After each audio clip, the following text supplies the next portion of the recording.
Eu sou a Giovana Araújo, a sócia especialista em agronegócio na KPMG no Brasil. É um prazer ter vocês conosco na edição de hoje do KPMG Insights.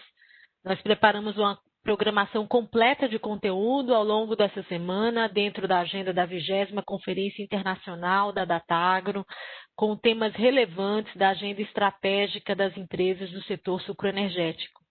E o tema de hoje é novos paradigmas de confiança com o consumidor e o papel da auditoria.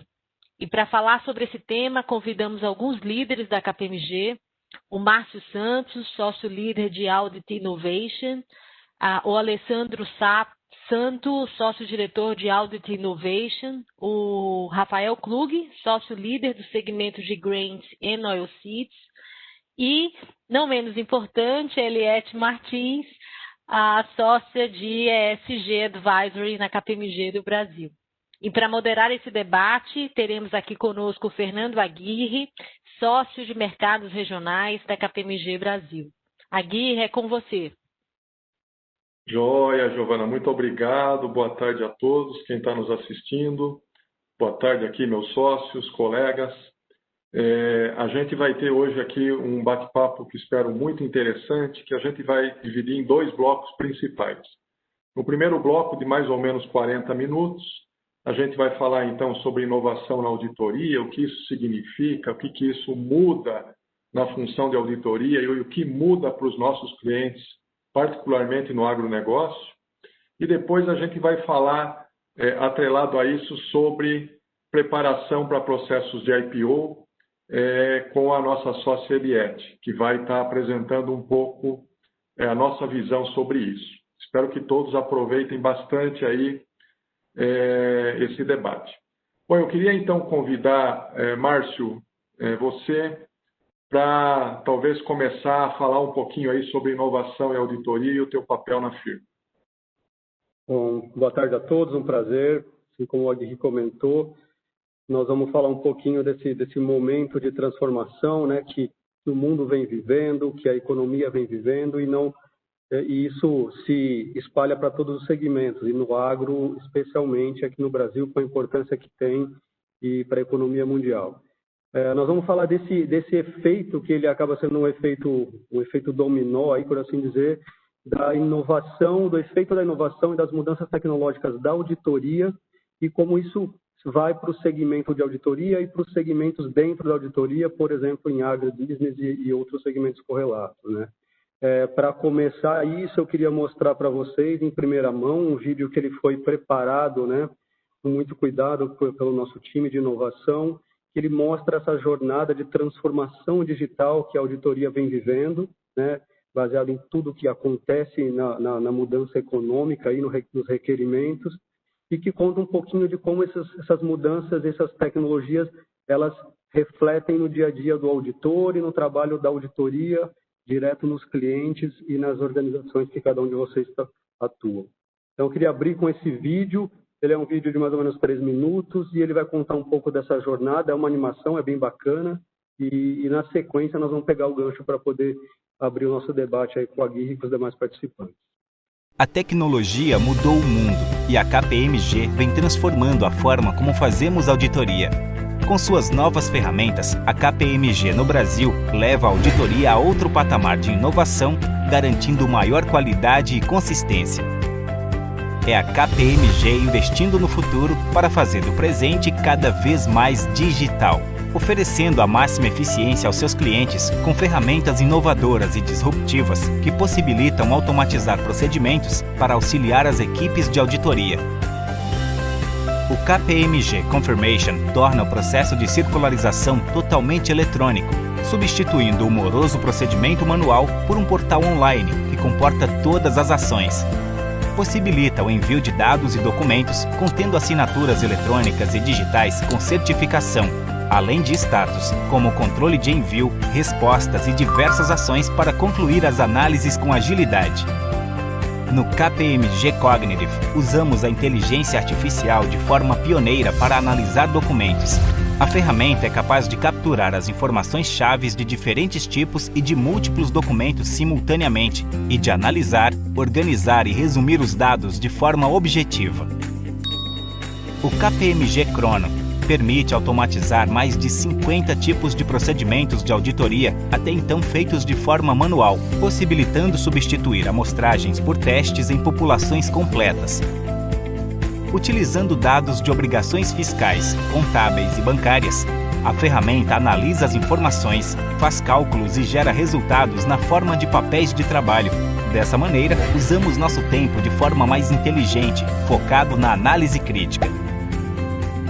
O levantamento de inventário dos clientes fica mais simples e ágil com o App Inventário. O registro da contagem dos itens é feito diretamente na ferramenta, evitando mais fases no processo para digitalizar as informações. Agora, todos os dados já ficam reunidos e prontos para análise. Fazer um mapeamento de uma grande área para coletar dados com agilidade e precisão é uma das vantagens que o uso de drones oferece. O equipamento capta as imagens com sensores que identificam os objetos determinados espalhados por uma região. A tecnologia pode ser adaptada para diferentes usos, de acordo com a necessidade do cliente. Com o KPMG Financial Service Solutions, os auditores desenvolvem melhor sua expertise e focam na análise de resultados. Nosso portfólio de soluções garantem eficiência e qualidade, com o uso de Data and Analytics e novas tecnologias na automação dos procedimentos de auditoria, nos segmentos de bancos, seguros e fundos. O KPMG Bank Sector Routines é a solução inovadora direcionada ao setor bancário, que utiliza informações padronizadas dos reguladores, como o Banco Central, otimizando o tempo de processamento das informações de auditoria e garantindo maior consistência e qualidade nos resultados das análises. O KPMG Insurance Sector Routines processa arquivos padronizados e documentos utilizados pela SUSEP para seguradoras. O KPMG Fund Sector Routines utiliza dados e informações de fontes externas do mercado financeiro para executar os procedimentos de auditoria por meio de recálculos e comparações, trazendo maior ganho de performance no processo. As inovações digitais trazidas pela KPMG no Brasil possibilitam uma coleta automática de dados e a realização de auditoria integradas e completas, menos suscetíveis a erros e com mais tempo para análise avançada de dados. Na KPMG, o futuro digital já chegou ao presente.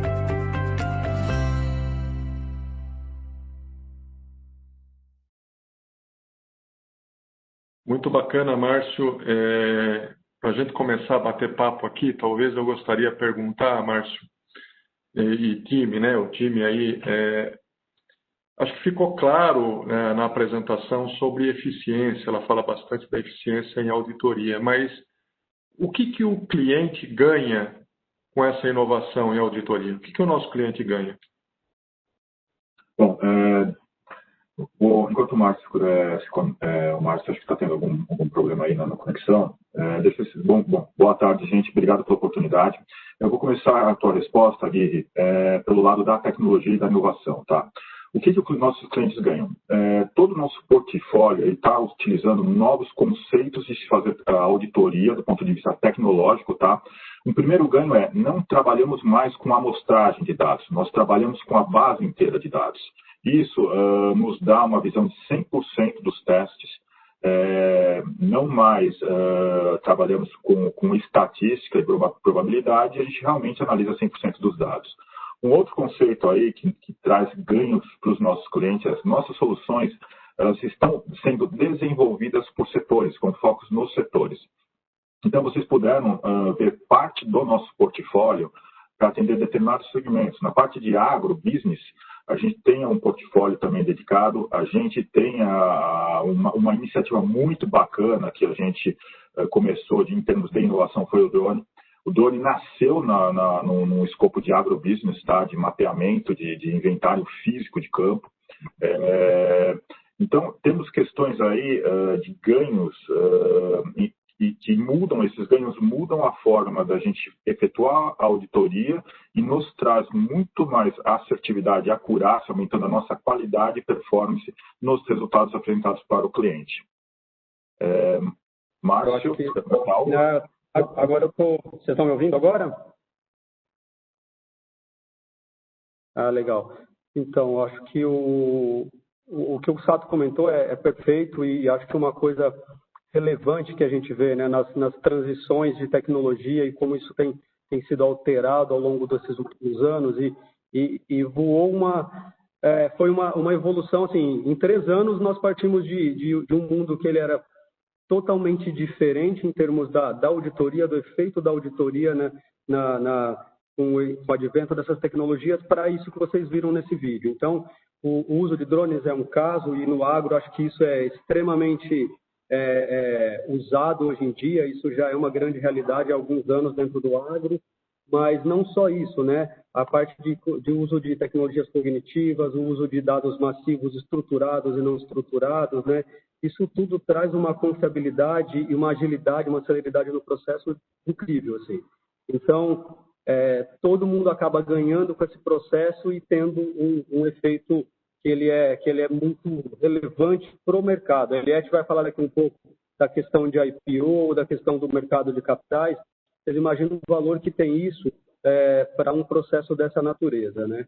Ainda que os reguladores, a regra por si só não tenha sido alterada, a gente não tenha requerimento de fazer análises massivas, e sim por amostragens, que é o que pede a regra, e isso não mudou ainda, é importante ressaltar, mas o valor que isso gera de valor agregado para o cliente, para o investidor e para o mercado em si é imensurável. E no futuro, naturalmente, as regras vão se adaptando a essas mudanças econômicas e tecnológicas. Tá? Márcio, você falou sobre agro, né? E lógico, aqui a gente está com o público do agronegócio. Como é que o setor de agro tem reagido com relação a essa transformação digital, né? Como é que ele tem visto esse processo de inovação na auditoria? Eu acho que eu vou falar um pouquinho, mas o Rafa acho que pode até ajudar, ele que vive bastante no dia a dia com os clientes de agro, né? Mas um pouco da experiência que a gente tem visto, o setor de agro no Brasil, ele é extremamente avançado, né? Acho que isso não é novidade para ninguém, por isso a gente está num painel com esse nível aqui. Ele é um exemplo para grandes mercados mundo afora, mercado de capitais, ele é um grande exemplo para grandes economias, a gente sabe do tamanho da dependência, por exemplo, da economia chinesa e outras grandes economias do setor agrícola brasileiro. E o processo de inovação, ele, dentro do segmento de agrobusiness, ele acaba sendo enorme, não só na ponta, né, no back-office ali, no suporte da operação, como na operação propriamente dita. A gente vê extrema alta tecnologia usada na parte agrícola propriamente dito, na parte toda de rural, em todo esse processo, né, de plantação e de manejo e de controle da parte agrícola. Então, ele acaba que essa inovação, talvez, é uma das áreas que onde começou muito antes dessa super revolução, porque tem um motivo ali, né? E o grande motivo é a demanda por alta performance do alqueire ali, do metro quadrado em termos de rendimento. Isso envolve muita pesquisa, tecnologia e avanço para você poder fazer isso, né? Mas, Rafa, se quiser comentar. Boa tarde a todos aí, obrigado pela oportunidade de quem estiver nos ouvindo, né? Eu acho que, como o Márcio colocou, né, o agro ele tem uma relevância muito grande, né, no nosso Brasil, e o setor sucroalcooleiro também, com certeza, tem essa relevância, né? A gente tem diversos clientes do setor aí, e o que acontece, principalmente, olhando para a inovação, né, acho que o setor ele vem buscando inovação em suas rotinas. E quando a gente olha para a auditoria, né, que é uma parte do todo, né, do negócio do agro, de uma empresa que lida com o setor sucroalcooleiro ou que lida com o agro, a auditoria é um pedaço disso, mas que tem que se encaixar da mesma forma, né? Porque hoje o mercado, de certa forma, ele exige a informação muito mais real-time, uma informação que seja entregue numa velocidade adequada e a qualidade tem que ser adequada. E aí o nosso papel fica muito relevante nesse sentido de poder entregar essa informação, auditar essa informação num tempo adequado e com a qualidade adequada, né? E hoje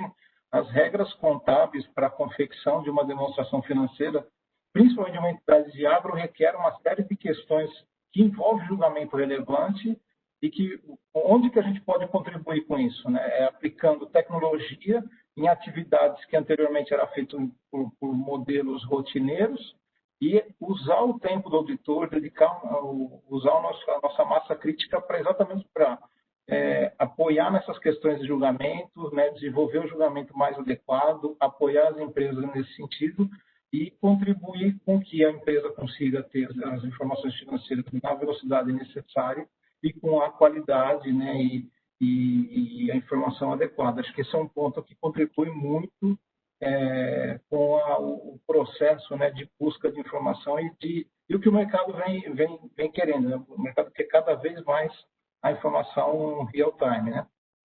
Sim, eu queria voltar, pessoal, no ponto aí que o Alessandro colocou no início. Se eu entendi bem, viu, Alessandro? A auditoria que antes era feita por amostragem, quando a gente fala de uma auditoria automatizada, o auditor olha 100% dos dados do cliente. Enfim, eu não sei se eu entendi corretamente, mas a reflexão que me traz isso se isso muda a responsabilidade de nós como auditores, né? O que muda em termos dessa responsabilidade, em termos de esforço, de expectativa do cliente? Aí a pergunta aberta para vocês, né?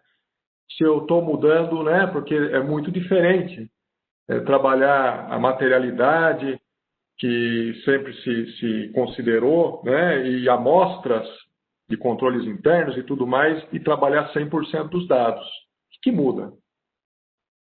Na verdade, não muda a responsabilidade. O que muda é a abrangência e eficiência que a gente tem na análise desses dados e você melhora o resultado na ponta. Porque uma coisa é você trabalhar com uma amostragem e depois fazer uma projeção probabilística e aí para você poder ter o seu resultado final. Outra coisa é você ter 100% dos dados analisados e ter realmente o resultado real da situação, independente da materialidade ou dos controles internos. Eu queria só puxar um gancho aqui que é muito interessante com o que o Rafael comentou. A aplicação de tecnologia na auditoria, no setor de agrobusiness, não é somente aplicação de tecnologia, tá? O que a gente está trazendo é inovação tecnológica. Como o Márcio comentou, a gente está trazendo conceitos de inteligência artificial, o cognitivo. A gente consegue hoje ler documentos através de inteligência artificial. Eu não tenho mais eu reduzo muito a chance de ter um retrabalho, algum erro operacional numa leitura. Eu tenho uma possibilidade, por exemplo, de uma indústria de sucos, de poder analisar todos os documentos fiscais e fazer todos os meus testes com os documentos fiscais, sem a necessidade de ter que solicitar documentos adicionais para a área de contabilidade ou a área de tecnologia. Esse nível de inovação que a gente está trazendo, e a gente está incorporando isso nos nossos últimos 3 anos em praticamente todos os segmentos que nós estamos atuando como KPMG Auditoria, isso está trazendo um valor agregado muito alto. Não é uma questão só de você ter um servidor mais potente, não é uma questão só de você ter uma ferramenta de auditoria mais potente, mas é uma questão de você trazer novos pensamentos e novas ideias no nível de inovação. E quando a gente fala de inovação, não é só tecnologia, tá? É processo também. A gente tem implementado novos processos dentro de casa que afetam o resultado e a operação na ponta da auditoria, trazendo muito ganho. Nossos auditores hoje estão sendo instruídos, orientados a também trabalhar com essa questão tecnológica. Então, fugindo do conceito passado, que era só contabilidade, o auditor do futuro ele vai ter que entender de contabilidade, ele vai ter que entender de tecnologia, ele vai ter que entender de dados, de análise de dados, ele vai ter que entender de inovação. Esse é o nosso mote, esse é o nosso plano estratégico de ter essa formação dentro de casa. Ou seja, a profissão do auditor, gente, não vai acabar, é isso, né? Mas ele tem que ser digital, conhecer de programação, é isso, né? Eu acho que um ponto relevante, Aguirre, para a gente até usar nessa lógica que o Sato bem comentou aí, é aquele que a gente tinha até então, né? Você tem o business e você tem a área de TI, cada um está na sua caixinha. E isso não vai funcionar e não funciona mais. Hoje em dia você tem que conectar as duas coisas. Então, o business model, ele é negócio mais tecnologia, inovação. Eu não vou falar assim, eu preciso de uma informação, eu vou falar lá com o meu time de TI. A gente tem que perder esse conceito, e talvez é normal que ele é gradativo, mas nós, como usuários da informação, como homens de negócio, né, mulheres de negócio, profissionais do mercado, a gente tem que entender que todos nós precisamos entender um pouquinho dessa questão da tecnologia, e não é ser programadores, não é esse o ponto, né? Precisamos ter essa cabeça de pensar em inovar, que também não é só tecnologia. Inovar passa por pessoas. Qualquer coisa passa primeiro pelo componente pessoas, do como nós vemos o nosso negócio no futuro, né? Se o nosso negócio é entregar aquele produto ou se o nosso negócio é facilitar com que aquele produto chegue para o consumidor no futuro. Então, tem um pensamento grande de repensar o modelo de negócio do que a gente vai fazer, né? Então, isso é muito relevante.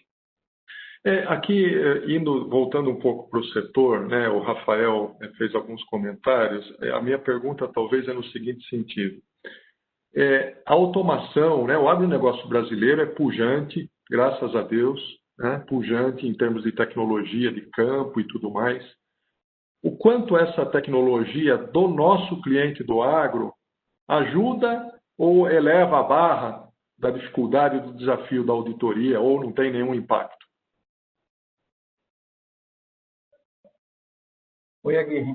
Eu diria que isso eleva a barra. A gente tem um desafio maior com isso, né? E eu acho que o exemplo que a gente vê muito no setor, você pega os rendimentos agrícolas, né? O que o setor vem fazendo para elevar os rendimentos, né? Para trazer o modelo de negócio para um outro patamar. Agora você tem aí também usinas com projetos de etanol de milho, automaticamente questões contábeis começam a ficar mais complexas, né? E aí nós acabamos sendo desafiados aí nesse sentido. Hoje também, por exemplo, vamos dar um exemplo prático, né? Quando a gente vai auditar uma conta relevante de uma empresa do setor, que é a conta do ativo biológico, né? Isso, exatamente. Por exemplo, quando a gente olha para uma conta dessa, né? No passado você tinha uma série de procedimentos manuais, né? Você ia fazer visitas a campo, quer dizer, o processo de auditoria tomaria dias e dias e dias para você fazer uma amostragem, né? Como o Sato colocou, e ter um mínimo de segurança ali, que é o que a norma pede para o auditor, para ele poder seguir com o trabalho dele.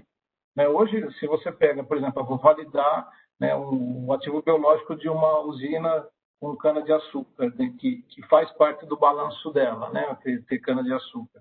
Então, quando eu vou fazer esse trabalho de avaliação, né, não é mais uma amostragem simplesmente de alguns contratos, eu consigo usar, né, a KPMG Cognitive para fazer uma avaliação dependendo da circunstância, 100% dos contratos, e isso até ajuda, né, a companhia a desenvolver procedimentos, eventualmente, quando você tem contratos que não estão 100% padronizados, né, você consegue identificar questões dessa natureza, você, além de entregar o teu trabalho com um nível de efetividade maior, né, que você não vai fazer só uma amostragem, você vai olhar 100%, você traz insights adicionais, né, para a companhia, para a administração, para que ela possa avaliar, eventualmente, modelos de contratos que não estão no mesmo padrão e, eventualmente, precisam ser redesenhados, contratos antigos, esse tipo de situação. Né? E você consegue ter uma validação, por exemplo, de uma área, né, de plantio de 100%, coisa que antes era muito difícil você fazer. Você não ia fazer uma avaliação de 100% dos contratos, você ia fazer uma leitura de alguns contratos com base em amostragem. Né? Um outro exemplo muito comum, por exemplo, né, nós temos que ver o contrato, mas também a gente precisa saber se naquela área tem cana-de-açúcar plantada. Né? A gente fazia uma visita em loco para verificar isso. Hoje você tem o drone, né, como o Sato colocou aí, a gente começou a desenvolver o drone exatamente pensando no agro, né, pensando, né, no inventário de gado, né, que você tem uma vantagem muito relevante em fazer via drone, como também um inventário de cana-de-açúcar. Você consegue, via drone, avaliar se aquelas áreas realmente contêm cana-de-açúcar, e aí você consegue ter também uma segurança maior, né, daquele montante total. Né? Você imagina uma empresa do setor aí com 3, 4 mil contratos, né, com dependendo do volume de contratos, 10 áreas em locais diferentes para avaliar tudo isso. Né? Então, a gente consegue ter uma segurança muito maior desse processo e, além da segurança, a velocidade, né, que é algo que o mercado hoje demanda muito, né, a velocidade da informação. Uma auditoria que do passado você fazia com um nível de assertividade que atende a norma, né? Isso é bom deixar claro, no nível de assertividade, que com esse modelo traz um nível muito maior para a companhia e numa velocidade muito menor. E aí o que você vai estar discutindo e debatendo muito mais com a administração, porque uma conta dessa ainda é uma estimativa, né? Você faz uma série de análises de preço futuro para você debater qual que é o fluxo de caixa, você consegue investir tempo em discutir a assertividade dessa estimativa, né? E aí você consegue também trazer insights para a companhia nesse sentido, né? Como é que está sendo preparado e essas questões. Esse é um ponto que eu queria pegar, Rafael, porque assim, o auditor ele tem que ser independente, claro, né? Sempre. E o que eu capturei deixa então de fazer um trabalho mais operacional, mais braçal, sobra mais tempo para os insights. Agora, esses insights são recomendações para o cliente, até onde a gente chega, né, com insights. Eu acho que talvez só pegando esse ponto aqui, o Rafa, já passo também a bola para você, mas qual que é o limite aqui, né, Aguirre? Acho que a gente tem que ficar claro, e isso é uma conversa importante, uma pergunta relevante. O nosso limite de regulação e obrigação, ele é o mesmo. Como eu comentei lá no primeiro momento, a regra continua idêntica, né, em termos de regulação. O que é feito com uma auditoria mais ágil, né? É dado uma garantia, uma extensão nessa cobertura que ela é colocada, por exemplo, numa carta de controles internos. Todo mundo recebe uma carta de controles internos. Então, se eu fui lá e olhei, ao invés se eu olhei 100% das notas fiscais da receita da companhia XYZ e um percentual ali deu alguma divergência, eu vou lá e posso mostrar isso, né, para o cliente. Não muda o tamanho da minha responsabilidade com isso ou com o desenho da amostragem tradicional, porque aquilo está suportado por regra. Mas muda muito o valor que eu agrego para o meu cliente quando ele sabe disso, né?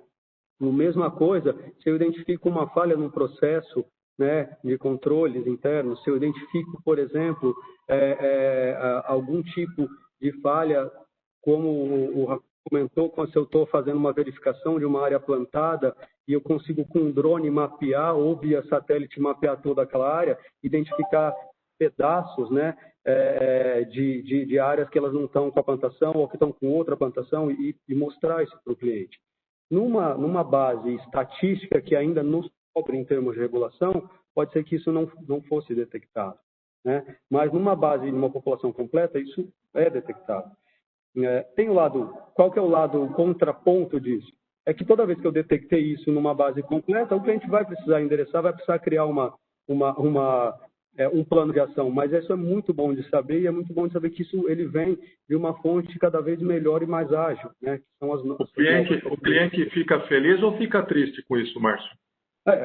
Na maioria das vezes fica feliz, né? Pode acontecer de algum caso ficar triste, mas é a verdade, é a realidade disso e é muito legal poder contribuir isso conforme você vê o segmento mudando, a auditoria mudando, né, para aquela questão do valor agregado sem de qualquer forma atrapalhar as regras de independência. Isso é inegociável, né, as regras de independência.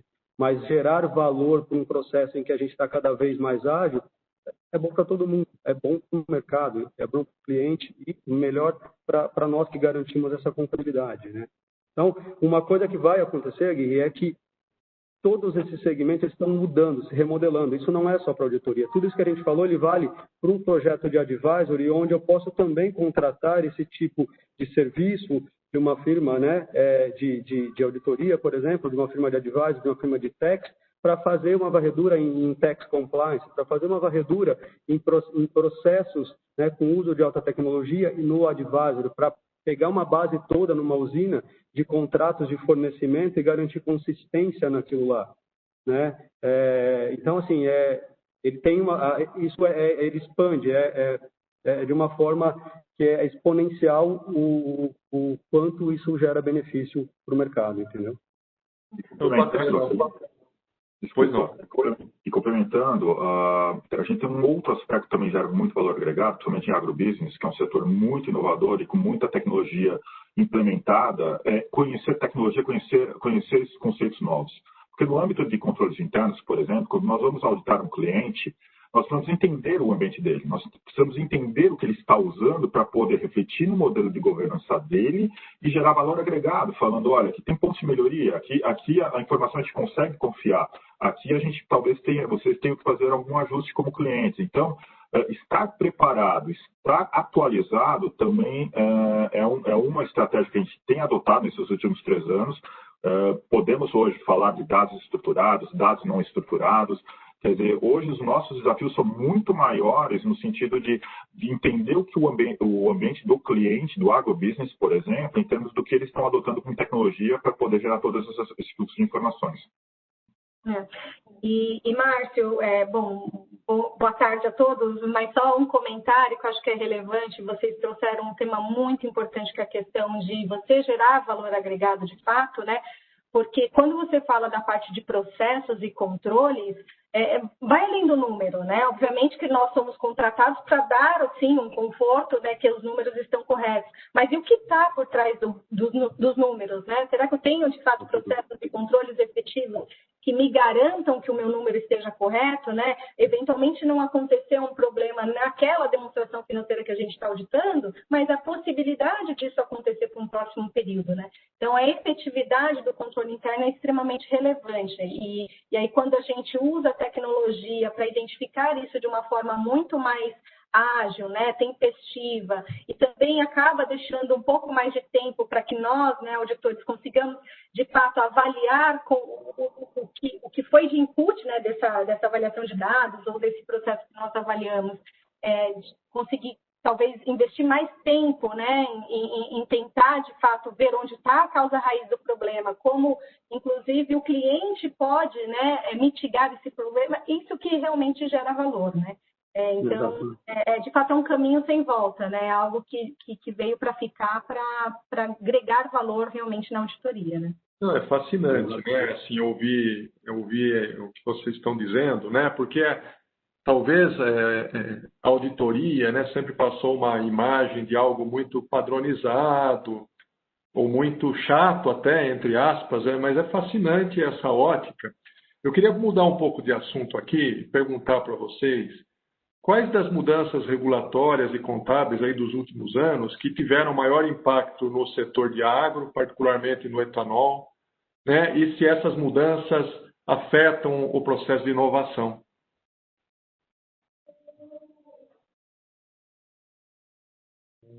Essa aqui, Aguirre, eu acho que a gente teve aí mudanças relevantes nos últimos exercícios e a principal, diria que foi a mais impactante para o setor aí, foi o reconhecimento aí dos contratos de arrendamento, né, em função da norma que obrigou você a reconhecer todos os contratos de arrendamento no balanço, né? O setor ele opera muito em áreas produtivas de terceiros, né, principalmente a produção da cana-de-açúcar, e aí isso acabou impactando de forma relevante, né? E aí a gente volta também, a tecnologia apoiou a possibilidade de desenvolver ações aí, com certeza, porque aquela base de contratos lá que a gente falou alguns minutos atrás do ativo biológico, ela tem uma certa referência, né, com as áreas, porque você arrenda ou faz um contrato de parceria da área, depois você planta, né? Então, automaticamente isso está interrelacionado, essas informações estão ligadas, e, de novo, né, a gente pode usar aí as nossas ferramentas para fazer a leitura de contrato, né, olhar as questões de padronização nesse assunto. Tem uma série de informações, né, que a gente usa, também informações de data analytics aí para poder corroborar. Né? Nós estamos falando de produtos que são commodities, que são comparáveis, então você tem informações amplas, né, no mercado que permite comparar e fazer uma série de análises de sensibilidade no sentido de avaliar, né, a razoabilidade dos números que estão registrados nos balanços das companhias. Eu diria que o ponto referente ao reconhecimento, né, dos contratos de arrendamento foi o item que mais impactou os balanços das companhias do setor nos últimos 2, 3 anos. Né? Obrigado, Rafael. Muito bom. Talvez aqui para a gente ir caminhando para o final desse primeiro bloco, e aqui acho que não tem uma resposta exata, mas uma reflexão talvez de vocês sobre o futuro da profissão, né? Acho que a gente falou um pouco do papel da auditoria, mas o futuro da profissão, né? Se a gente olhar daqui 5 anos, 10 anos, quer dizer, o que é um auditor, qual o perfil ele tem, como é que é a carreira, como é que é a atuação junto do cliente, qual é a opinião de vocês? Bom, acho que essa é uma dos grandes dilemas ou das grandes discussões que a gente tem, Aguirre. Eu posso falar claramente porque nós temos também representatividade dentro do IBRACON e do CFC, né? Na gestão de grupos que tocam na questão de novo modelo de profissão do auditor e do contador, né? Com o impacto da inovação e da tecnologia. Acho que o ponto número 1, né, o mito número 1, que é o mito das máquinas contra os homens, as máquinas não vão tomar os nossos lugares, podemos ficar tranquilos com isso. Isso é, de fato, um mito e somos nós que controlamos e determinamos o limite do uso das máquinas e elas estão aqui para nos ajudar. Então, acho que esse é um ponto importante. Mas um outro ponto relevante disso é nós, como contadores, né, que é a base de um auditor, como contadores, não vamos sobreviver se nós não aprendermos a ter dar mais um passo, a conhecer no mínimo, né, os capítulos iniciais desse contexto de inovação e de tecnologia. Por quê? Porque é importante que, tanto dentro de uma empresa ou de uma firma de auditoria, que contadores e contadores/auditores conheçam a melhor tecnologia disponível, a melhor solução disponível para poder ajudar a fazer a melhor forma de entregar sua contabilidade, entregar seus controles internos, como a Eliette comentou, ou entregar o seu relatório de auditoria com mais rapidez, com mais confiabilidade, com mais consistência e com muita qualidade. Sem isso, fazer do método tradicional, fazer uma reconciliação manual, fazer análises de base de receita, de base de impostos, naquele formato manual tradicional, isso vai cada vez ficar mais custoso para as companhias, moroso em termos de tempo de fechamento, né?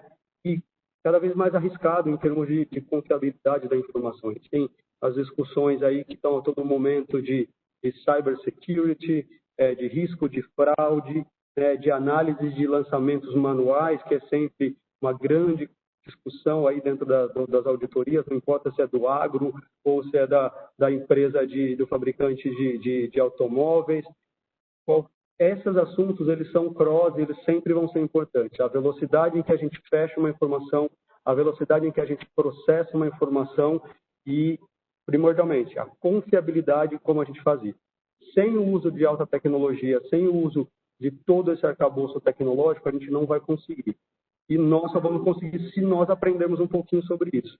Uma das principais discussões que nós estamos tendo com os reguladores é a seguinte: como a gente ajuda, né, a repensar nas regulações, o CFC, o IBRACON, como a gente ajuda a influenciar a parte educacional, né, as universidades, para incluírem nos seus currículos, algumas já têm por deliberação própria, mas não é obrigatório, a incluir nos seus currículos matérias, né, que sejam relacionadas a entender a mudança digital, né, a transformação digital, a entender o avanço da inovação e o efeito disso dentro da contabilidade. Então, é um caminho que ele é cross, ele sai de uma necessidade de mercado, de uma mudança das empresas, de uma mudança das auditorias, de uma necessidade de mudar os auditores e os contadores, mas aí volta na raiz, que é a educação. A educação é onde vai fazer tudo isso. Não, e assim, se eu pudesse usar aqui uma expressão, Márcio, todos, né? Para que eu quero descer, né? Então, tomara que realmente toda essa tecnologia propicie, primeiro, melhor qualidade de convivência, tempo disponível para as pessoas, enfim, né? E não que seja um negócio massacrante, né? Para a classe ou para as profissões, para os nossos clientes, porque realmente aí o mundo está mudando. Eu acho que e como você bem falou, a tecnologia é para nos ajudar, tá certo? Mas tem esse gargalo, esse desafio, principalmente num país como o nosso, da educação das bases, e que essas bases não sejam excluídas, né, socialmente dessas oportunidades. Mas queria agradecer muito vocês, Rafael, Márcio, Alessandro, quero que vocês continuem com a gente aqui, que agora a gente vai sabatinar a Eliette. Eliette, assim, a gente vai falar um pouquinho agora sobre IPOs e por quê? Por que IPOs? A gente está vendo um boom de IPOs no mercado nesse momento e já a gente vai tentar debater e tentar entender o porquê disso. E há uma conexão muito forte e uma necessidade forte de qualidade de demonstrações financeiras dentro do processo de IPO. Eu entendi, Eliette, a ideia acho que você vai fazer uma apresentação para nós, né, um pouco desse processo de preparação de IPO. Então, queria convidar quem está nos assistindo para ficar com a gente e assistir um pouco essa introdução da Eliette, e aí a gente continua a nossa mesa redonda. Maravilha, Aguirre. Bom, agora oficialmente, boa tarde a todos. Obrigada, Aguirre, e todos pelo convite. É um prazer estar aqui com vocês. Espero que todos estejam bem, com saúde, né? E a gente continue enfrentando aí nosso momento difícil da melhor forma, né? Só me apresentando, então, eu sou sócia da KPMG, atuo diretamente com um produto de ESG, né? Mais voltado ainda na parte de governança, controles e SOX. Eu acho que a ideia mesmo é essa, né, diante desse cenário, né, da retomada dos IPOs, né, se eu posso falar dessa forma, eu acho que um passo importante é a gente entender qual que é esse caminho para a empresa, né, qual que é essa jornada, quais são os temas, né, que devem ser avaliados para a empresa realmente se preparar para o processo de IPO, né. E aqui trazendo, além das questões de demonstrações financeiras, que sem dúvida aqui é um tema bastante crítico, né? É o quanto que as empresas estão preparadas em termos de estrutura, práticas, procedimentos de governança, controle, gestão de riscos, que existem uma série de requerimentos que são exigidos também e que devem estar no radar e na pauta das empresas, né? Então, a ideia é trazer aqui rapidamente para vocês alguns desses itens, né, algumas dicas, alguns temas que são importantes e para depois a gente seguir para esse bate-papo. Bom, então aqui para iniciar, né, como eu coloquei, né, hoje a gente tem percebido aí um movimento bastante grande do mercado, né, de empresas utilizando ainda o mercado de capitais como forma de captação, como forma para realmente fazer acontecer todo o seu plano estratégico, todo o seu plano de negócios, e ainda acabam utilizando o mercado de capitais ali como a melhor fonte, né, de captação. Só que para você acessar, né, o mercado de capitais, obviamente existem uma série de regras, né, e exigências que deverão ser observadas, né? E aí, dentro desse processo, a gente sempre coloca, né, que existe uma jornada que pode ser intensa, né, e com vários temas, né, que devem ser considerados pela empresa para que essa jornada, embora seja intensa, ela seja de uma forma bastante efetiva, né? Então, aqui eu acabo elencando alguns passos, né? Obviamente, eu não vou percorrer todos eles, mas que são importantes, né, para serem considerados nesse processo de IPO, né? Primeiro é escolher o seu destino, né? Para onde eu quero ir, por que eu quero ir, qual que é o meu objetivo, o que eu vou utilizar, né, com esses benefícios que eu vou obter, né, num processo de IPO, vou fazer um IPO local, vou fazer um IPO no mercado norte-americano. A gente tem visto muitos movimentos de empresas também indo buscando uma Nasdaq, uma NYSE. Então, qual que é o meu objetivo, né? Isso é importante porque isso vai definir todos os demais passos aqui do seu processo de IPO, né? Segundo passo é o que a gente fala, qual que é a sua história, né? Que é o que a gente costuma falar, né, do equity story, né? Então, qual que é a minha base, como que eu fui constituído, qual que é o meu plano futuro, qual que é a minha meta de curto, médio, longo prazo, né? O que eu quero vender para o mercado, né? Quais são os meus fatores positivos, quais são os meus concorrentes. Todos esses temas, né, devem ser capturados no processo de IPO. Porque no momento que você for para um roadshow com os investidores, for vender a sua empresa, toda essa sua história, né, que tenho certeza que o que a gente tem percebido, né, nas interações com as empresas, são histórias assim, fantásticas, né, de um mercado muito de empreendedores, né, mas como que eu vou contar isso de de uma forma efetiva, né, todos os meus atingimentos nesses últimos anos e muito mais também o que eu quero trazer para o mercado como novidade, né? O terceiro passo é necessário pensar quais serão os meus parceiros nesse processo, né? Então, eu preciso contratar um advogado, alguma empresa de consultoria, um banco, né? Então, quem que vai ser o meu parceiro nesse processo de IPO, né? Então, esse é um passo também fundamental, porque esses seus parceiros vão te ajudar também a entender se o destino que você busca, de repente, é o melhor, quais serão os requerimentos que serão necessários para esse processo de IPO e como você pode conduzir esse processo da melhor forma, né? O quarto, conectado com o primeiro, né? Então, qual que é a bolsa que eu quero seguir? E aqui é importante, porque mais para frente eu vou trazer para vocês, né? Além da bolsa, que segmento que eu quero seguir, né? Então, se vocês, por exemplo, têm a intenção de abrir capital na B3, né? No mercado local, dentro da B3 você tem vários segmentos, né? O que a gente tem percebido hoje em dia é que praticamente 99% das empresas buscam um novo mercado, né? O novo mercado hoje é o segmento mais robusto em termos de regras de governança corporativa e que, consequentemente, traz ali uma vantagem, talvez um conforto maior para os investidores, porque, de fato, exige uma série de regras, né, e estruturas de governança que devem ser observadas, né? Então, é importante que se tenha esse conhecimento, né, de onde eu quero ir, para onde eu quero ir, né, até mesmo para vocês poderem entender quais serão os requerimentos. E que isso está conectado com o meu quinto passo aqui, que diante do que eu sou requerido, como está a minha estrutura atual, né? O que eu tenho, o que eu preciso aprimorar, né? Se eu preciso contratar mais time, se eu preciso estruturar uma área, se eu preciso criar políticas e processos para suportar esse processo, né, de IPO. Então, a condução do seu diagnóstico, entender o quanto que você está preparado ou não, é um passo fundamental nessa jornada do IPO, né? E aí, no próximo slide, eu vou mostrar para vocês quais seriam esses principais passos, né? Seguindo por vocês terem uma visão de qual que seria o seu timeline, qual que é o seu plano de trabalho. Então, quando que eu quero acessar o mercado de capitais, né? Isso vai ser dentro de um ano, vai ser no próximo trimestre, no próximo mês, né? Eu acho que nesses últimos meses aqui, e aí o Clube, o Márcio também, e o Aguirre também, né? Que tem bastante interação, pode corroborar, o que tem também de empresas, né, querendo acessar já as próximas janelas, né? Então, assim, porque realmente também está relacionado à estratégia, ao momento, né? Então, é importante que se tenha aí um timeline muito claro para que realmente você entenda o que vai precisar ser feito para atender esse objetivo, essa janela que vocês pretendem abrir capital.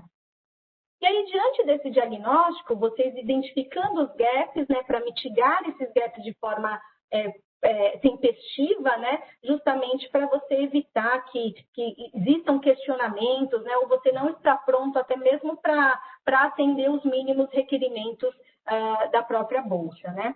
E aí, seguindo até com outros temas que são necessários aqui para um processo de jornada do IPO, né? Então, aqui, eu quis trazer rapidamente que, quando a gente pensa no IPO, é necessário que se percorram todos esses passos para realmente entender, né, o quanto, de novo, a empresa tem clareza, né, onde ela quer chegar e se ela tem estruturas e práticas robustas para atender esse processo, né?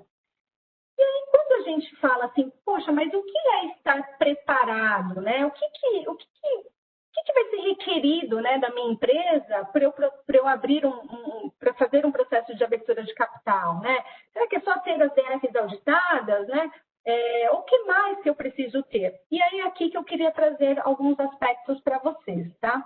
Então, acho que o primeiro passo, e por isso conectando com a fase 5, que é o diagnóstico, é fundamental, que é importante entender quais são os requerimentos regulatórios que serão esperados para a minha empresa, né?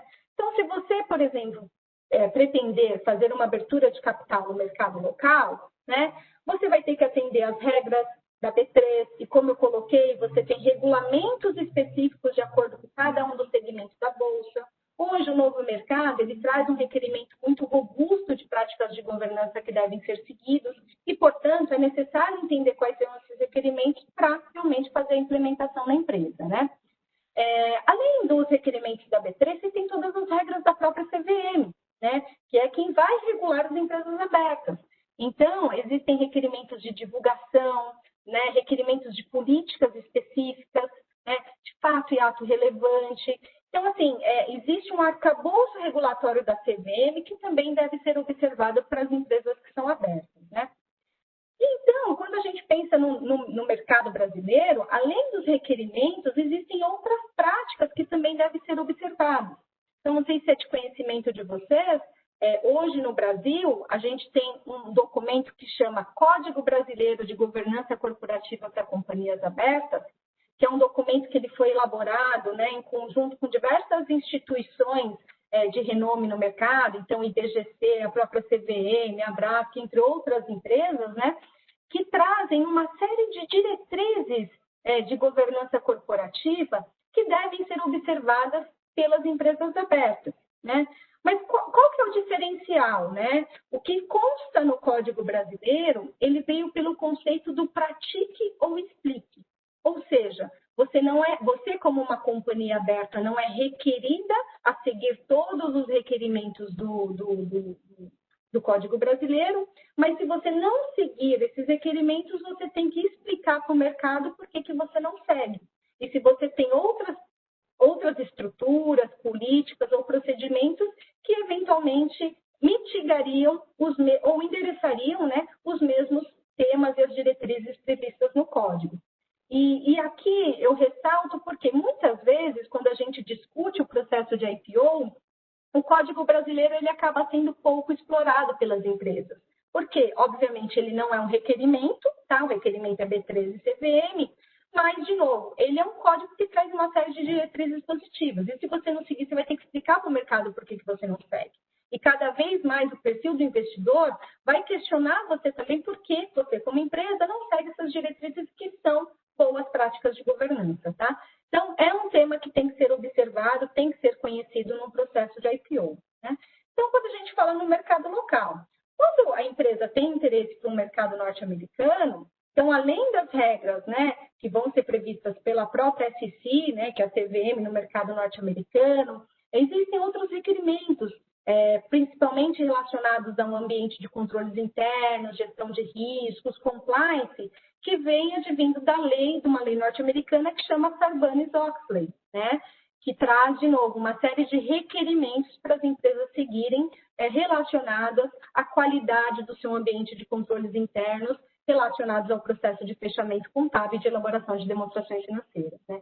Então, eu só ressalto, obviamente, que aqui a minha apresentação não vou trazer todos os detalhes, né, dessas legislações, porque senão seria um dia todo aqui a gente batendo um papo, mas, de novo, aqui a mensagem é entender o que vai ser requerido, né, para mim, para minha empresa, no processo de abertura de capital. E aí, seguindo, né, diante desses requerimentos, o que a empresa ela deve fazer uma reflexão, né, para saber o quanto que ela está preparada ou não, ou que temas que eu vou precisar endereçar para eu estar melhor preparada para um processo de abertura de capital. E aí eu vou percorrer com vocês aqui alguns pontos que são importantes, né? O primeiro, eu acabei já debatendo um pouco na questão dos requerimentos, é o quanto que você tem uma estrutura de governança, riscos e compliance estabelecida, né, e alinhada ao que vai ser requerido para você, dependendo do segmento de listagem que a empresa deve seguir, né? Então, como eu falei, hoje, se você for para um novo mercado, por exemplo, você tem regras específicas de composição de conselho de administração. Por exemplo, né, o conselho especificamente, você tem que ter, dependendo da sua composição, um mínimo de 2% ou 20% de conselheiros independentes. Isso é regra, tem que seguir, senão você não está de acordo com o que vai ser requerido pelo novo mercado, né? Em termos de comitês que assessoram o conselho, né? Então, hoje, para um novo mercado, você é requerido a ter um comitê de auditoria com uma composição específica também.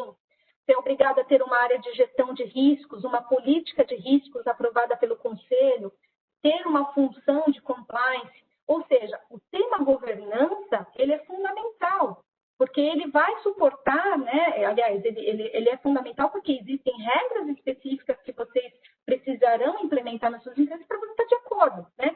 Sem essas estruturas, você não abre, né, capital. Então, é algo que, por isso, de novo, que o processo de preparação é importante, porque a criação a criação desses órgãos demanda um certo tempo, né, para que realmente eles sejam estruturados da melhor forma possível.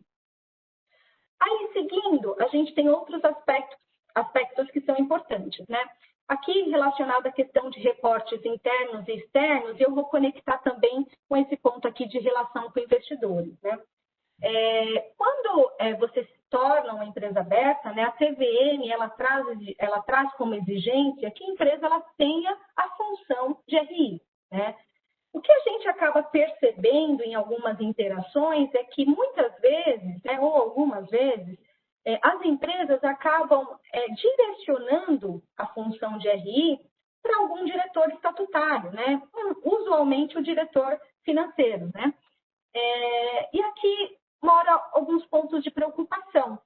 Porque ao se tornar uma empresa aberta, imagina a quantidade de requerimentos de CVM, a quantidade de requerimentos de investidores, né, sobre informações da sua empresa.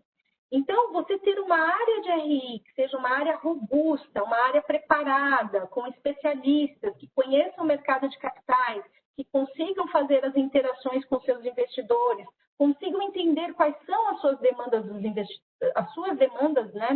as demandas dos investidores, é fundamental, né, para suportar esse processo.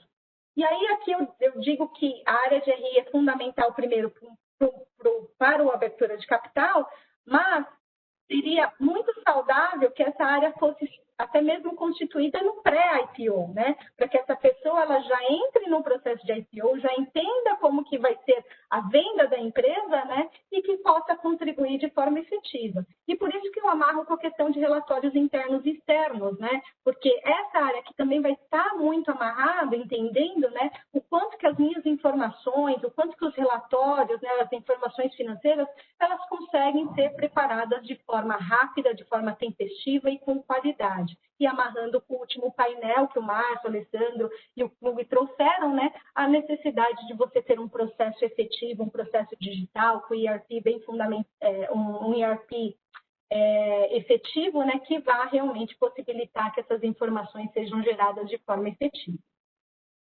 Seguindo, outro passo que é importante, né, é a questão do seu modelo de negócios, né? Então, como eu falei inicialmente, você ter uma história, né, para contar, uma história que no passado foi efetiva, mas que o futuro também é promissor, é fundamental, porque isso vai ser cobrado em qualquer discussão, né, com o seu investidor, num roadshow, em algum processo de IPO. Então, você ter um plano de negócios escrito, fundamentado, discutido com os órgãos de governança, vai suportar todo o seu processo de abertura de capital.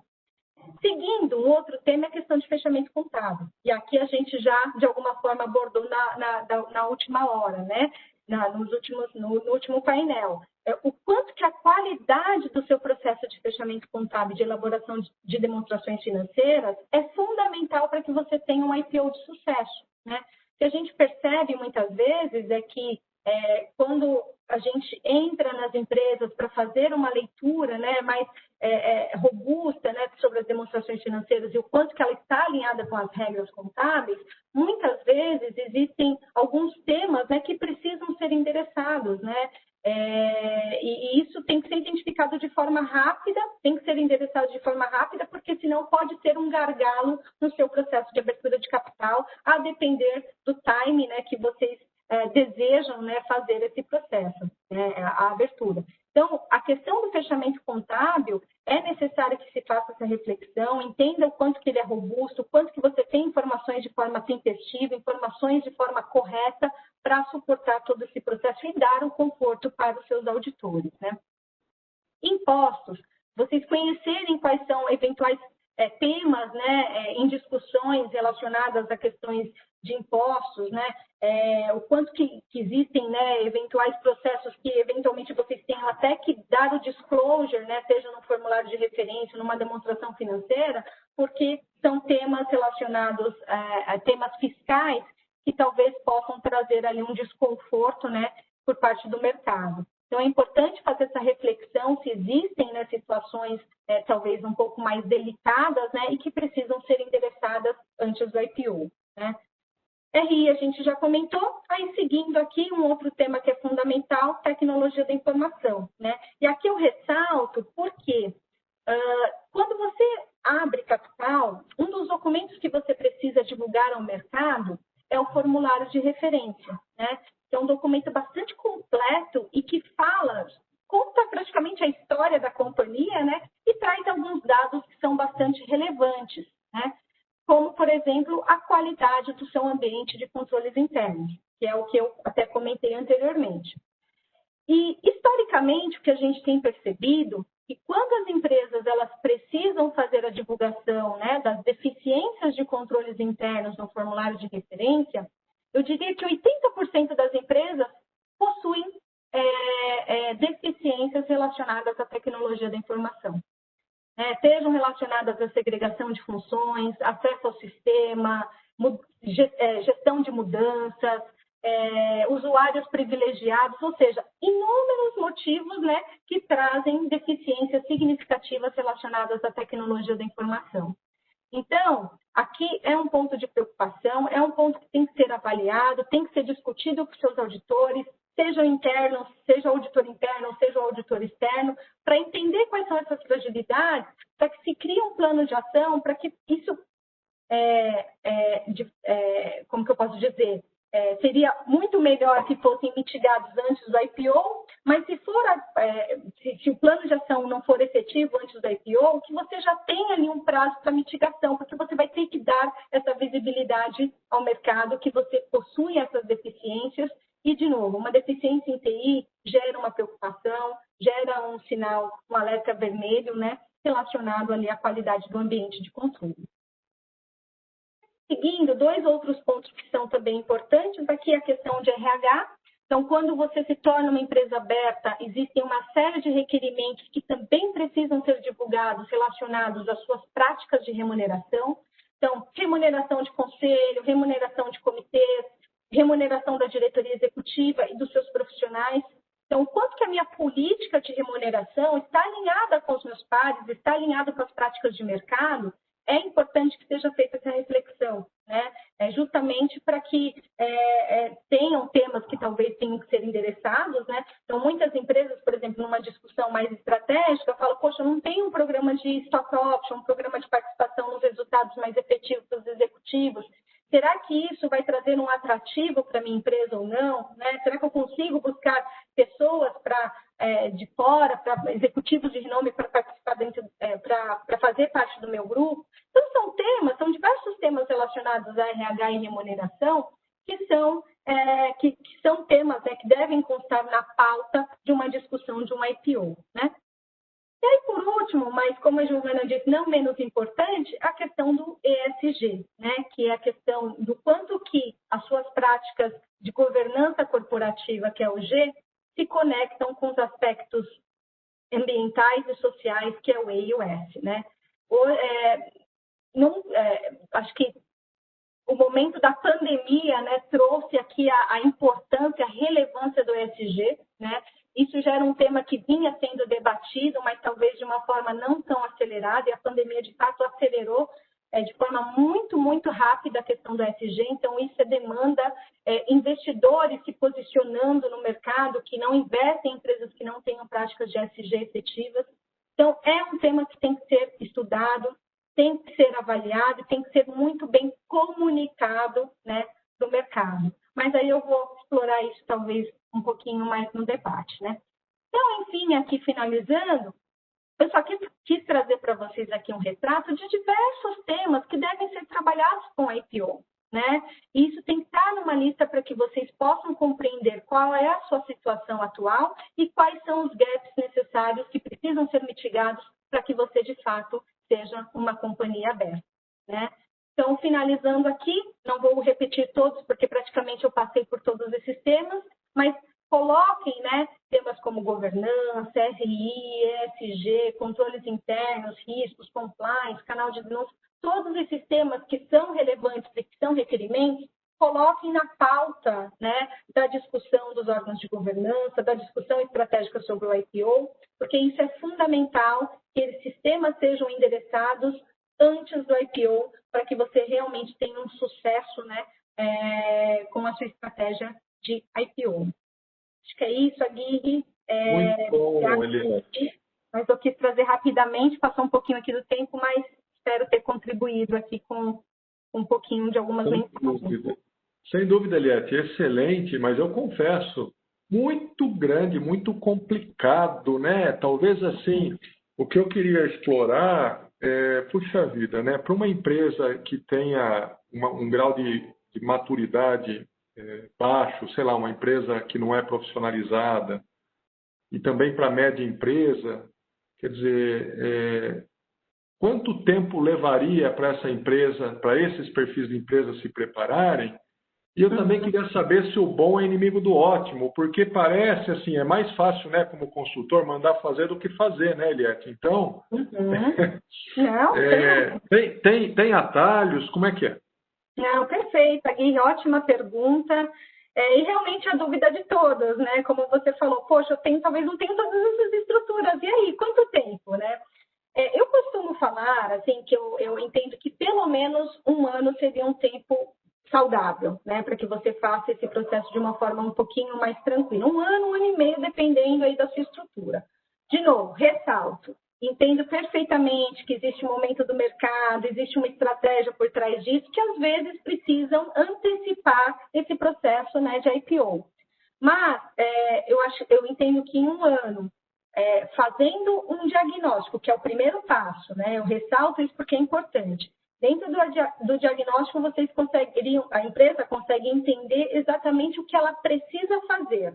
Diante do que ela precisa fazer e daquele prazo, né, a gente constrói todo um timeline. Fala, poxa, então o primeiro passo é construir o conselho de administração, buscar os membros independentes, construir o regimento interno, fazer as mudanças no estatuto. Poxa, então tá bom, o conselho de administração consegui concluir. Vamos agora para a parte de controles. Meu ambiente de controles internos não é tão adequado, mas o que eu preciso atacar primeiro? Qual que é a minha principal fragilidade? O que não me faz dormir? Poxa, TI é uma área aqui bastante crítica, então vamos tentar criar um plano de ação para mitigar esses aspectos de TI, ou não, é uma parte de compras ou de vendas, enfim, né? Cada empresa tem o seu cenário, né? Mas é importante que, de fato, tenha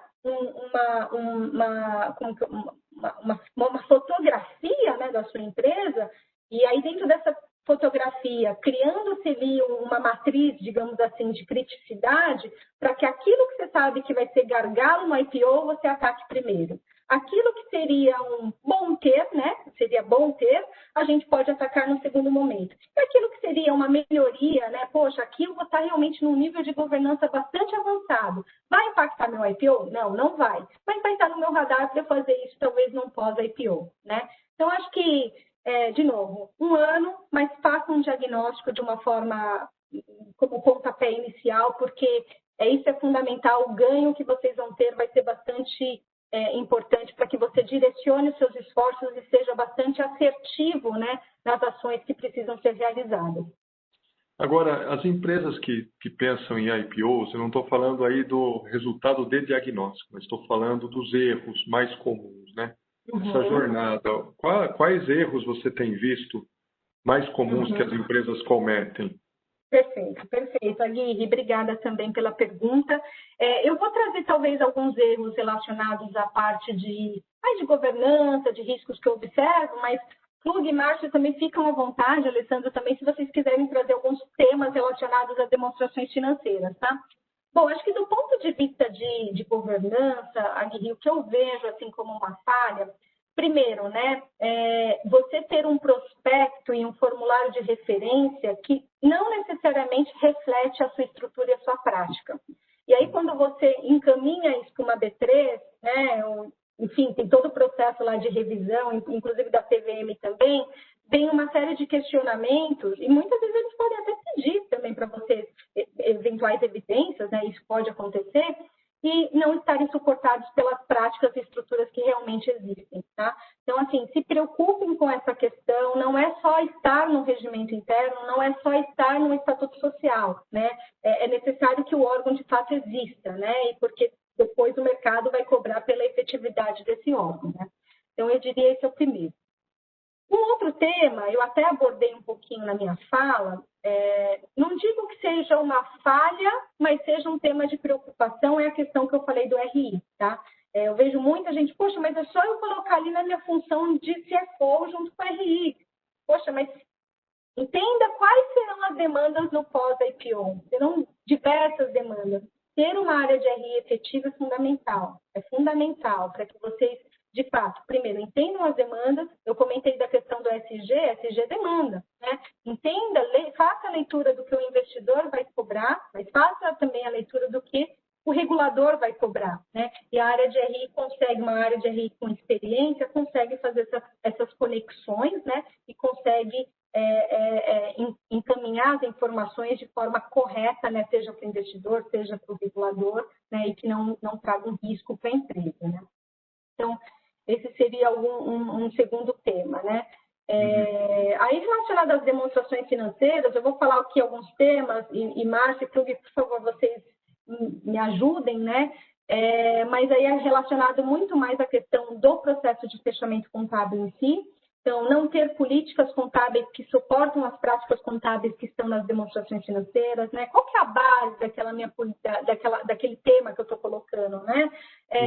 Eu discuti essa minha política com o comitê de auditoria, eu discuti essa política com o diretor de controladoria, né? Então, o que suporta? Isso é muito importante, porque vai ajudar, inclusive, o auditor e as áreas de capital markets a conseguirem, de fato, dar o conforto nas informações que são divulgadas, né? E aí, o segundo comentário que eu queria fazer é consistência. Consistência entre o que você tem no formulário de referência e consistência com o que você tem na demonstração financeira. Não podem ter informações divergentes. Não posso falar que meu ativo no formulário de referência é 100 e na minha DRE está falando 120, né? Então, você ter um processo estruturado para realmente você garantir consistência entre as informações. Isso agiliza muito o processo de conforto pelos auditores, tá? Então, são alguns temas que eu vejo aí como falhas e, de novo, Márcia e Klug, à vontade para complementarem. Eu queria aproveitar o tema aí. Acho que um ponto muito relevante que a gente deve abordar nesse sentido e nesse momento é a questão do auditor que vem acompanhando aquela empresa, né? Porque o que acontece? Eu não sei se é de conhecimento de todos, mas geralmente uma empresa que vai para um processo de IPO, principalmente quando ela não é uma empresa que já está registrada na CVM, né? Uma empresa SA de capital fechado, ou até mesmo uma empresa limitada que vai ter que fazer todos os processos societários para se tornar um SA para depois fazer o registro, ela é uma empresa que geralmente ela é caracterizada pelo auditor independente dela, né, como uma empresa que não é pública.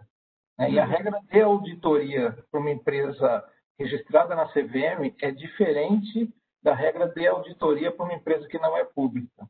Tá? Isso significa que quando a companhia vai para o processo de registro, de filing, né, na CVM, ela vai precisar apresentar um histórico de 3 anos de informações financeiras auditadas sobre essa ótica, né, de uma empresa pública. Então, tem um processo de reauditoria, né, dos 3 anos da companhia, que pode ser feito pelo auditor que lá está hoje, ou por outro auditor, não sei, cada um toma a decisão que for mais conveniente, mas existe a necessidade de se fazer um processo de reauditoria, e isso toma um tempo também.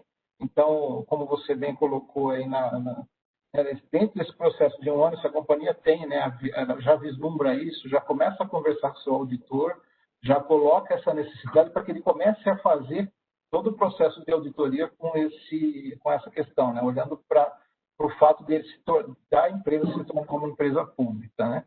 Acho que isso é um ponto muito relevante e que, às vezes, acaba deixando para segundo plano, e aí, quando o auditor é acionado, né, talvez ele tenha que fazer alguns procedimentos com um prazo muito pequeno. Né? E se ele fosse acionado um pouco antes, talvez isso favorecesse todo esse processo e até o sucesso, né, do registro da CVM. Agora, as empresas deixam para a última hora por puro desconhecimento, é isso? Eu vou colocar de 2 formas aí, Klug, por favor, você tem participado de muitos, né? Então, de repente, você tem alguma outra visão, né? Eu acho que tem 2 questões, né? Tem Tem aquelas que realmente deixam de última hora, né? Para última hora porque talvez não conheçam, acham que eventualmente é só um conforto nas demonstrações financeiras, mas esquecem de todos os outros requerimentos que precisam ser seguidos também, né? E tem aquelas que, como eu coloquei, que deixam talvez para a última hora, mas porque enxergaram um momento de mercado, uma necessidade interna. Como eu falei, né, muitas empresas acabam utilizando o mercado de capitais como forma de captação e forma de realmente fazer com que o seu plano estratégico dê certo, né? E hoje em dia vê o mercado de capitais como talvez o melhor formato, né? Então, diante desse segundo cenário, às vezes você acaba se deparando, poxa, mas eu preciso realmente pegar aquela janela, né? E ok, se for esse o caso, de novo, se está dentro da sua estratégia e, enfim, não deu para fazer antes, é só importante, então, que você tenha um time muito robusto te ajudando, né? Para que faça acelerar esse processo, essas necessidades de implementações, essa série de políticas que eu comentei anteriormente, e esses ajustes que vão ser necessários aí, seja em DF, seja em estrutura de governança, né, para suportar. Mas, sim, ali tem uma parte que talvez seja por falta de conhecimento também. Tá. Você falou também dentro dos requisitos, né, rapidamente sobre o ESG.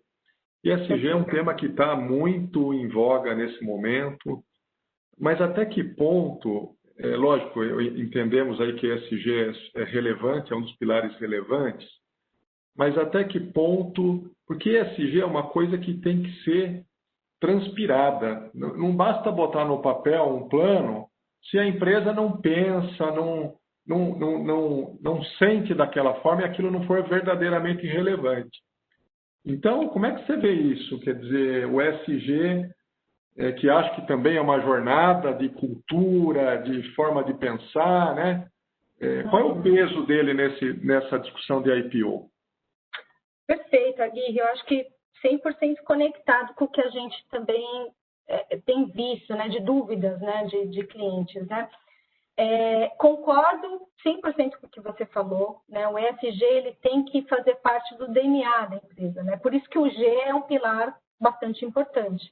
Se ele não tiver nas discussões periódicas de conselho, de comitê, de diretoria, não vai funcionar, né? Para o inglês ver, ou seja, para o mercado ver, no papel. Só para o mercado ver, exatamente. Só que hoje você tem um pool de investidores, tudo bem que ainda a gente sabe que talvez, como que eu posso falar de uma forma talvez um pouco delicada, existe ainda um modismo também por trás disso, talvez tenham pessoas que perguntam mais por perguntar, né, mas sem entender realmente a essência, mas a gente sabe que tem muita gente que conhece do tema, né? E como eu coloquei, tem várias empresas de renome que se posicionaram que não vão investir em empresas que não tenham boas práticas de ESG. E aí não ter boas práticas não é só ter uma política ou um relatório de sustentabilidade, né? É você realmente enxergar o quanto que aquela empresa está engajada com esses aspectos, né?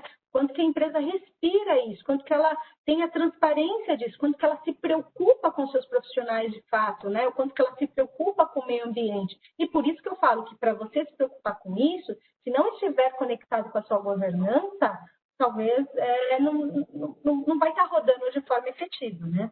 E aí, para evitar, ou melhor, né? Talvez evitar, assim, né, que essas coisas aconteçam, que isso não esteja conectado, a própria CVM, ela tem algumas recomendações, a CVM não, desculpa, o próprio Código Brasileiro, ele traz alguns aspectos que são importantes. Um deles, ele fala que os aspectos, não de ESG, mas os aspectos socioambientais devem estar conectados no seu plano estratégico. E se não estiver conectado, você tem que divulgar para o mercado por que não está. E aí eu te falo, Aguirre, que a gente faz um estudo do informe de governança corporativa para companhias abertas, né? Quando você pega esse tema, né, o quanto que o plano estratégico está conectado com os aspectos socioambientais, é 100% falando que sim. Mas será que 100% realmente está, né, engajado com isso? Então, é o que eu te falo. Se você pega num momento de um roadshow com investidores que são muito mais, que conhecem muito bem do negócio, da empresa e tudo mais, ele vai começar a fazer uma série de questionamentos e vai ficar claro que talvez a empresa, ou pelo menos o interlocutor, não tenha conhecimento claro sobre as práticas ESG, né? Então, eu digo assim, também é um caminho sem volta. Tem que se preocupar, tem que estar conectado. Empresas que não tenham boas práticas ESG, com certeza serão penalizadas em algum momento. E acho que, enfim, toda essa pandemia, esse momento, eu acho que é um mal que vem para bem nesse sentido, porque até então, né, essa questão de aspectos sustentáveis parecia a história de Papai Noel, né? Desculpe a franqueza, né? Mas eu acho que realmente me parece que está havendo realmente o mercado de capitais um amadurecimento nesse grau de exigência e que é verdadeiramente para um mundo melhor e assim esperamos que seja. Né? Com certeza, com certeza. Bom, a última questão técnica que eu teria, Eliette, depois uma questão mais curiosa e mercadológica, assim, muitas empresas têm sido gongadas no processo de IPO, né? Então, dá para medir de alguma forma se a empresa monitorar o processo dela de preparação e, de alguma forma, ela saber estou bem ou estou mal? Tem indicadores que poderiam ser definidos? Não sei se a pergunta faz sentido, enfim. Sim, não, perfeito, Aguirre. Até uma pergunta difícil, né? Porque indica... Assim, então, internamente, eu diria que a empresa em si, se ela não tiver, e aqui, de novo, entendam o que eu quero dizer, se ela não tiver um braço, um parceiro, um consultor que esteja acompanhando esse processo, né, e que realmente esteja vendo que todos os passos estão sendo seguidos, talvez você tenha um desafio maior para ver o quanto que eu estou preparado ou não. Que a gente percebe que, às vezes, o processo interno, ele acaba sendo um pouco delicado, porque, enfim, o dia a dia do processo de IPO, como eu disse, é intenso, né? Então, será que eu estou cumprindo, se eu estou pensando em todos os aspectos? Será que o mercado também trabalha desse formato? Imagina vocês no meio de um IPO e fazendo isso sozinhos, né? Então, às vezes, pode escapar alguma coisa. Então, você ter um parceiro, né?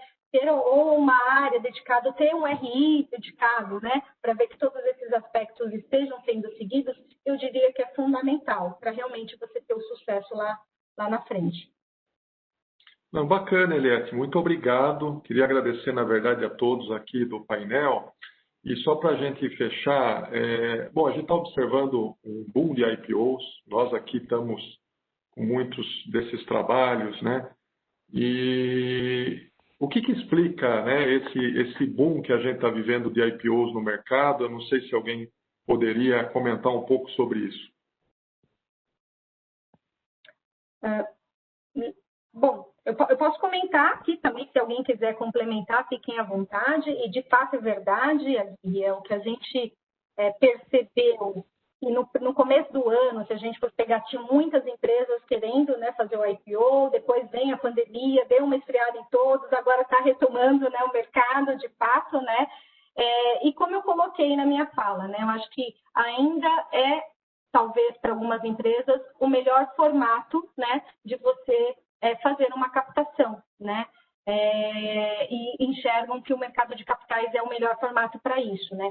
E, além disso, algumas empresas, isso a gente vê, inclusive, em tendências da própria B3 e alguns relatórios que são divulgados, alguns setores também foram bem beneficiados, né?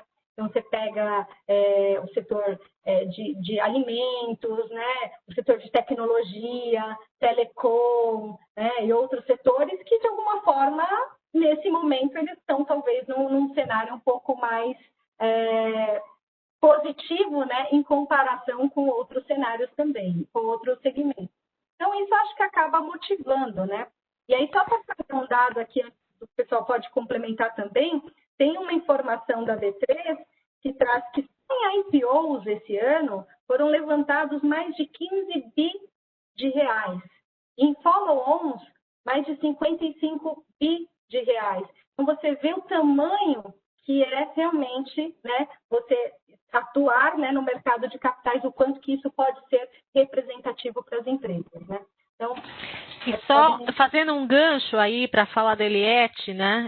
Eu acho que tem um aspecto muito relevante também e desse momento, dessa busca, né? E aí, colocando o chapéu aqui do agro, né, do setor do agronegócio, é que, de fato, tem um momento atual, né, o agronegócio ele está observando um crescimento relevante, né, de receita.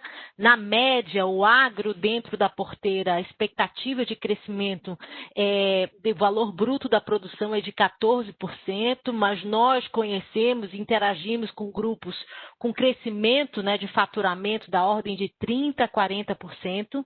Então, existe sim, com esse crescimento, né, uma demanda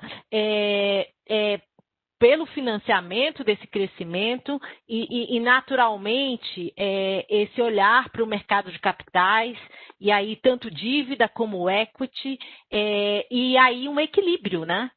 Dessa estrutura de capital, dívida, equity, para financiar esse crescimento, né? Eu acho que tem um contexto macro também, então esse é o contexto setorial, tem um contexto macro, da gente ver realmente uma redução da taxa de juros, uma migração de capitais, né, dos fluxos de capitais do investidor de renda fixa, né, para a renda variável. Isso tudo cria um ambiente favorável ao IPO, né, e ao desenvolvimento do mercado de capitais de uma forma geral, né? Só para deixar esse ganchinho aqui setorial e contextualizar o ambiente macro. Muito bom. O Márcio ia comentar. Eu comentar um detalhe aqui, mas acho que perfeito, conectando com o que a Eliette e a Giovana falaram, né? Semana passada foi o recorde, né? E acho que, não sei se todo mundo teve a chance de ver aí nos jornais, mas a semana que fechou lá em dia 23, né, que foi na sexta-feira, foram 12 pedidos de IPO protocolados em uma semana. Então, assim, é um recorde do ano.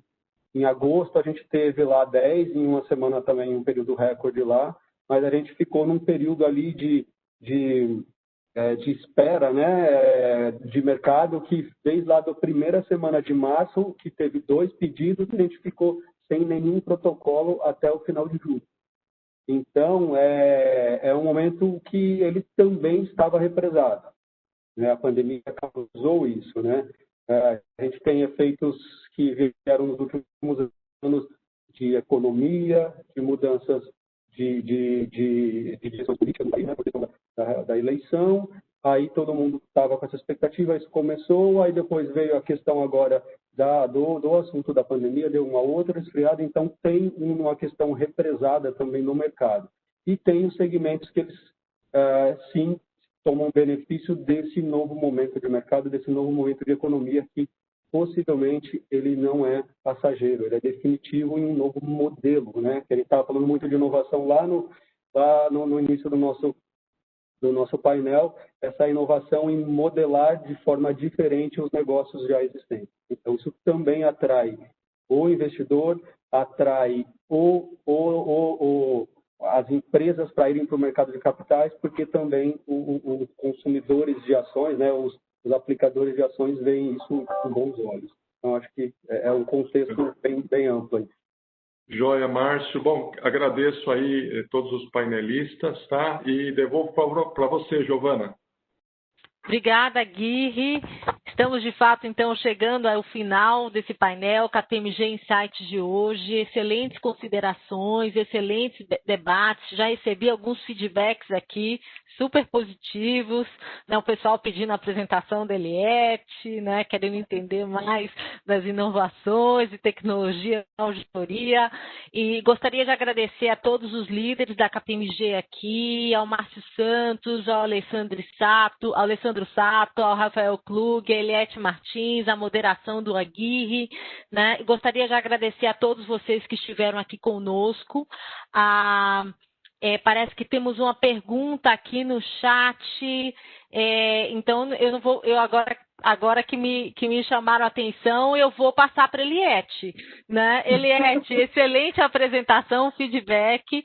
Com relação ao quesito ESG, para as empresas que estão buscando abrir o capital, quão importante você acha que é um conselho diverso, incluindo mulheres que não é uma prática muito comum no agronegócio. Eu vou fazer esse parênteses aqui, Eliette, vou mandar para você e depois eu concluo. Perfeito, nossa, obrigada. Acho que a gente vai fechar aqui com chave de ouro, porque é uma pergunta fundamental, né? Bom, eu digo que a diversidade ela é necessária e realmente um dos pilares do ESG é buscar a diversidade, né? Obviamente que aqui, né, eu sei que aqui a gente está bastante impactada, né, Giovana? E aí quando a gente fala da diversidade, sem dúvida, não só a questão da mulher, mas a questão de perfil no conselho, né? A questão de fato, você ter um conselho de administração que entenda aquele negócio, né? Que conheça realmente aquele negócio e que seja complementar, né? Porque às vezes a gente percebe que o conselho ele acaba sendo formado sempre por pessoas que talvez conheçam muito de estratégia, mas não conheçam de inovação, não conheçam do agro, não conheçam de outros aspectos. E por isso, quando a gente pensa no conselho de administração, a gente tem que pensar num órgão que seja realmente complementar, né? E aí pode, sim, envolver a questão de diversidade de gênero, que é fundamental no ESG, e a diversidade também de expertises, né? Então, obrigada pela pergunta, obrigada também pelo agradecimento aqui da apresentação. E, Giovana, por favor, pode complementar. Obrigada, Eliette. Obrigado, Marcos PM, pela pergunta. Obrigado mais uma vez a todos vocês. Lembrando que esse painel está sendo gravado, nós vamos disponibilizá-lo nas redes sociais num segundo momento. E lembrando também que amanhã temos o nosso último dia de agenda dentro da 20ª Conferência Internacional da Datagro, né? Teremos o KPMG Chill Time e o KPMG Insights, né, para falar de ESG nos modelos de negócios. Vamos destrinchar aí o assunto, as métricas, a regulação, né, os caminhos, né, que estão se desenhando para esse tema. Junte-se a nós e bom final de tarde e até amanhã.